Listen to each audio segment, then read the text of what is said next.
Bonjour à tous, merci de votre fidélité à la Voix de l'Amérique. Nous avons le plaisir de recevoir ici à Washington, dans les studios de la VOA, le président nigérien Mahamadou Issoufou. Monsieur le Président, bonjour. Bonjour. Alors vous étiez dans la capitale américaine pour le sommet historique États-Unis-Afrique. Ce sommet s'est achevé cette semaine. Quelles sont vos impressions? Que retenez-vous de ces rencontres? D'abord, je dois dire que le président Obama a pris une belle initiative en convoquant ce sommet États-Unis-Afrique. C'est pour la première fois et en cela le sommet est historique, effectivement. Il est historique aussi parce qu'on a eu à échanger, à discuter, à débattre sur des thèmes qui sont extrêmement importants pour les États-Unis et pour l'Afrique. C'est les questions relatives à la sécurité, à la paix et à la sécurité. C'est les questions relatives au développement, en particulier aux investissements en Afrique dans les infrastructures, notamment dans les infrastructures énergétiques. Je pense que c'est une belle initiative et le sommet a abouti à des conclusions extrêmement importantes pour les différents pays qui ont participé. Les autorités américaines ont annoncé leur volonté de renouveler l'AGOA qui doit expirer en 2015. En quoi cette loi américaine sur le commerce est-elle importante pour votre pays, le Niger? Cette loi est importante dans la mesure où elle permet aux produits africains d'avoir accès au marché américain sans entrave, sans payer de tarifs douaniers. Maintenant, les efforts qu'il faut faire, c'est essayer de démanteler les obstacles non tarifaires, comme les questions relatives à la santé, les questions de manière générale non tarifaires. Et on se félicite de ce que le président Obama ait décidé de renouveler l'AGOA, puisque l'AGOA actuellement en cours se termine en 2015 et il est prévu qu'il soit prolongé d'une durée de 15 ans encore. Cela est important pour que les produits africains puissent accéder librement au marché américain. Mais ce qui est important aussi, c'est qu'il a été décidé que davantage d'investisseurs américains viennent produire en Afrique. Cela, me semble-t-il, permettra d'amplifier les échanges commerciaux entre l'Afrique et les États-Unis. L'un des points importants également dans ce sommet, si vous l'avez rappelé, c'est la sécurité. Le Niger a été choisi parmi 6 pays. Les Américains vont apporter une aide supplémentaire concernant la lutte contre le terrorisme. Le Niger en fait partie. En quoi cet engagement américain dans la lutte contre le terrorisme, notamment au Sahel, est-il important pour votre pays? D'abord, je crois que vous connaissez les menaces auxquelles nos pays sont exposés, les menaces terroristes, les menaces liées au crime organisé, les menaces aussi liées aux revendications identitaires. Et bon, de manière générale, en Afrique, il y a aussi la question de la gouvernance politique, économique. Il y a des questions relatives à la pauvreté, aux inégalités. Tout ça, c'est autant de menaces. Et par rapport à toutes ces menaces, jusqu'ici, avec les États-Unis, on a eu à coopérer sur le plan sécuritaire. Les États-Unis ont soutenu notre pays sur le plan des renseignements. J'ai coutume de dire, ce sont les renseignements qui nous sont donnés par nos amis américains et français. Nous sommes aveugles. Nous sommes aveugles et les États-Unis nous soutiennent également dans la formation. Vous savez, récemment, il y a eu d'ailleurs l'opération Flintlock qui s'est déroulée au Niger et qui a apporté une contribution extrêmement importante dans la formation de nos forces armées. Il n'y a pas que nos forces armées, il y a également d'autres pays qui ont été invités à participer à cette opération. Nos officiers sont formés également ici aux États-Unis. Donc, côté formation, les États-Unis contribuent beaucoup à nous aider, mais côté équipement également de nos forces de défense et de sécurité, les États-Unis jouent un rôle important. Alors, cette coopération est très positive et très appréciée par les Nigériens et je suis heureux que le Niger ait été retenu parmi les 6 pays qui vont bénéficier dans un premier temps de l'initiative, de la nouvelle initiative du président Obama sur la gouvernance sécuritaire en Afrique. Bien sûr, cette initiative s'étendra progressivement aux autres pays.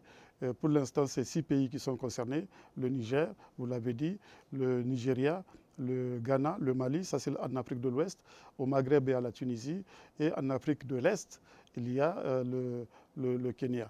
Je pense que c'est une initiative qui permet d'établir des relations stratégiques au plan de la sécurité, des relations globales, des relations stratégiques sur le long terme. Et ces relations vont porter sur les aspects que je viens d'évoquer, sur le renseignement, sur la formation, sur les équipements, y compris les équipements en matière d'infrastructures militaires à mettre en place. Parce qu'aujourd'hui, il est admis qu'investir dans la sécurité, ce n'est pas un gâchis. Il fut un temps où on pensait qu'investir dans la sécurité, c'est une mauvaise chose, c'est une perte d'argent. Aujourd'hui, on sait qu'il y a une liaison étroite entre sécurité et développement. Et investir dans la sécurité, c'est investir dans le développement. On a beaucoup parlé de la menace AQMI au Sahel, notamment au Niger. Qu'en est-il de la menace Boko Haram, puisque vous partagez une frontière commune avec le Nigeria? C'est vrai, dans la mesure où AQMI est présente à la frontière algéro-malienne, cela constitue une menace pour le Niger.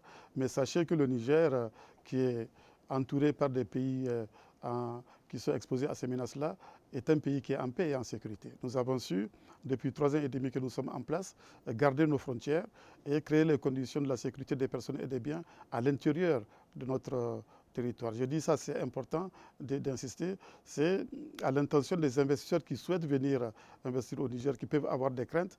Ils ne doivent avoir aucune crainte. Le Niger a su créer les conditions de la sécurité sur son territoire. Maintenant, vous me parlez de Boko Haram. Je disais que le Niger est dans un triangle dont un des sommets est la Libye, le deuxième sommet le Mali et le troisième sommet le Nigeria avec Boko Haram. Pour Boko Haram, nous sommes concertés au niveau des pays du bassin du lac Tchad depuis 2012 déjà et nous avons décidé de mettre en place une force multinationale avec la contribution de l'ensemble des pays du bassin du lac Tchad, le Niger, le Nigeria, le Cameroun. Chacun s'est engagé à donner un bataillon pour pouvoir mettre en place une force multinationale afin de faire face à la menace de Boko Haram. Et il y a eu un sommet à Paris, le sommet de Paris. Il y a eu des réunions à Londres pour que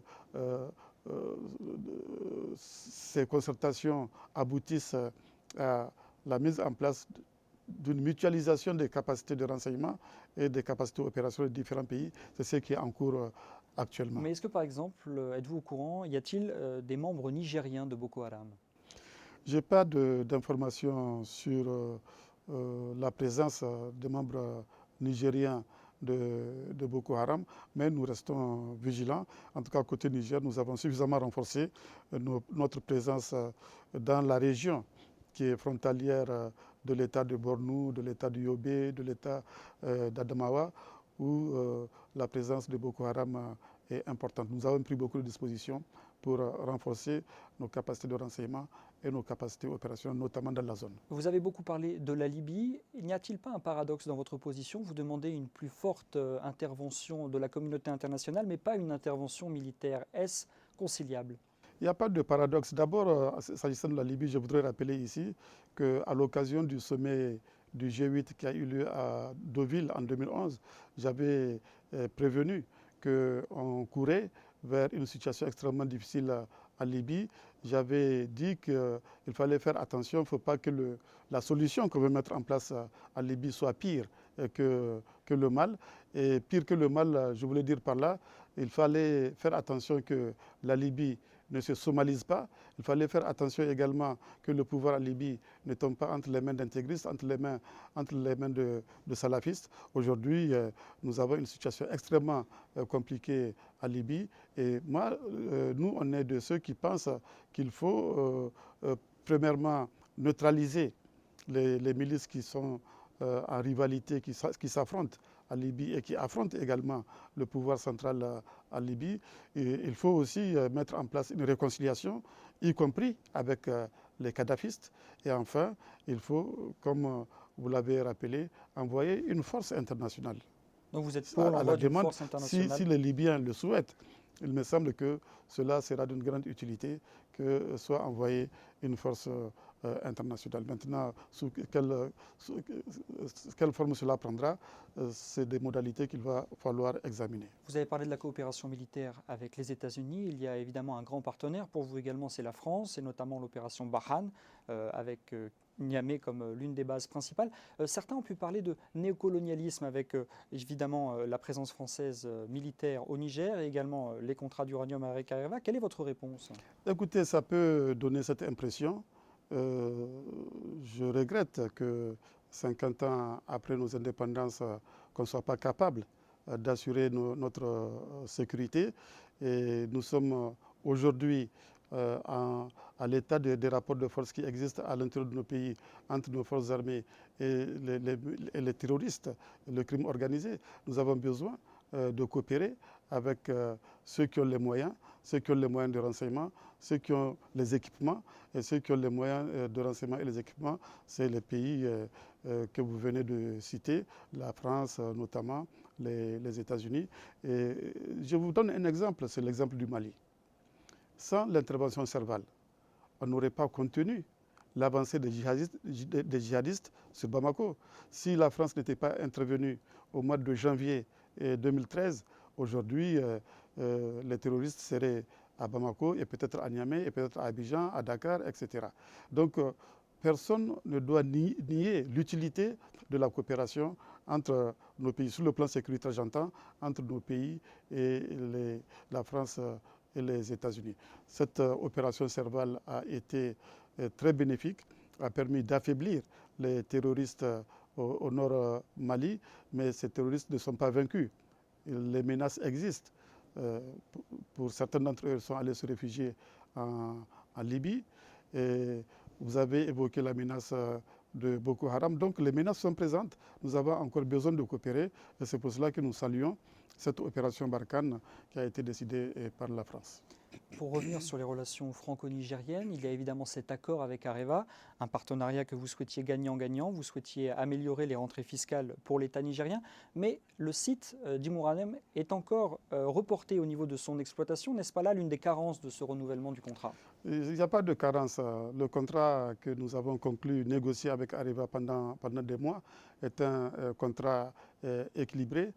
C'est un contrat qui améliore les recettes du Niger dans la mesure où les conditions fiscales dans lesquelles les sociétés qui existent vont continuer à exploiter l'uranium sont plus favorables au Niger que les conditions précédentes, parce que les conditions précédentes sont celles du Code minier de 1993, alors que les conditions actuelles, c'est celles du Code minier de 2006. Mais en ce qui concerne Imouraren, vous savez, on n'exploite pas une mine pour l'exploiter. On exploite une mine pour pouvoir réaliser des profits. Or, aujourd'hui, depuis les accidents de Fukushima, vous le savez, le marché de l'uranium est déprimé. Les cours de l'uranium ont baissé, les prix ont baissé sur le marché mondial.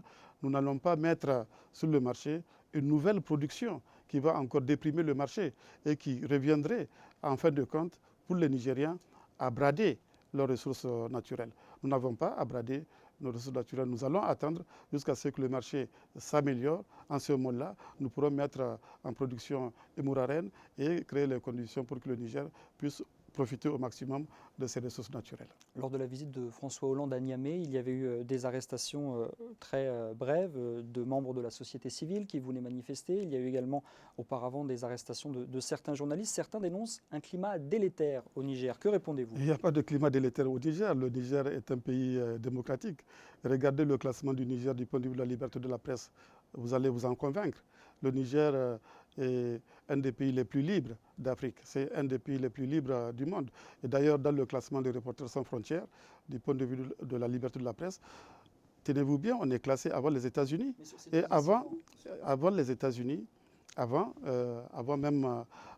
la France. Des incidents du style de ceux que vous venez d'évoquer peuvent arriver dans une démocratie, dans n'importe quelle démocratie. Et tout dépend de l'appréciation du contexte. Si une manifestation doit perturber l'ordre public dans n'importe quelle démocratie, on l'interdit. D'ailleurs, pendant que le président Hollande était à Niamey, il y a eu des tentatives de manifestation à Paris sur le problème israélo-palestinien. Les manifestations ont été interdites en France. Aux États-Unis, ça vous arrive aussi d'interdire des manifestations. Donc, cela ne veut pas dire le fait que les événements auxquels vous faites allusion ne veulent pas dire qu'il n'y a pas de démocratie au Niger. Au contraire, la démocratie est existe au Niger. Il y a une vitalité de la démocratie au Niger. Et je suis de ceux qui pensent que, par exemple, et c'est ce que je disais tout à l'heure, qu'il n'y a pas de moyen terme entre la totale liberté de la presse et la licence. Il n'y a pas de juste milieu. Ou bien la presse est libre, ou bien elle ne l'est pas. Et bien, au Niger, la presse est libre. Et au-delà de la presse, la société nigérienne est libre. Quand prendrez-vous votre décision concernant votre réélection et la candidature? Alors ça ne me préoccupe pas, ce n'est pas ma priorité. Ma priorité, c'est de continuer à mettre en œuvre le programme sur la base duquel j'ai été élu il y a 3 ans et demi. Vous connaissez bien ce programme auquel les Nigériens ont adhéré. C'est continuer à assurer la sécurité des Nigériens, des frontières, surtout qu'on est entouré de pas mal de menaces. C'est renforcer la démocratie, c'est au centre de mes préoccupations pour avoir des institutions démocratiques fortes. C'est ce que disait Obama d'ailleurs à l'occasion de sa visite à Dakar. C'est travailler pour équiper le pays en infrastructure, en route, chemin de fer, infrastructure énergétique. Beaucoup de choses ont été faites dans ce domaine. Il y a le barrage de Kandaji qui est en cours de réalisation. Je viens de lancer une centrale thermique au charbon de 600 MW. Je viens de lancer également le train, le rail entre Niamey et Bamako. Ça sera toute la boucle qui va être réalisée, Cotonou, Niamey, Ouagadougou, Abidjan. Je suis en train de réussir l'initiative 3N. Les Nigériens nourrissent les Nigériens. Je suis en train de chercher à créer les conditions pour que davantage d'enfants nigériens aillent à l'école, et notamment les jeunes filles. Je crée les conditions également pour que les Nigériens soient soignés et accès à l'eau potable et des emplois. Voilà ce qui me préoccupe. Ce n'est pas les élections de 2016 qui me préoccupent. Monsieur le Président, merci beaucoup. Je vous en prie.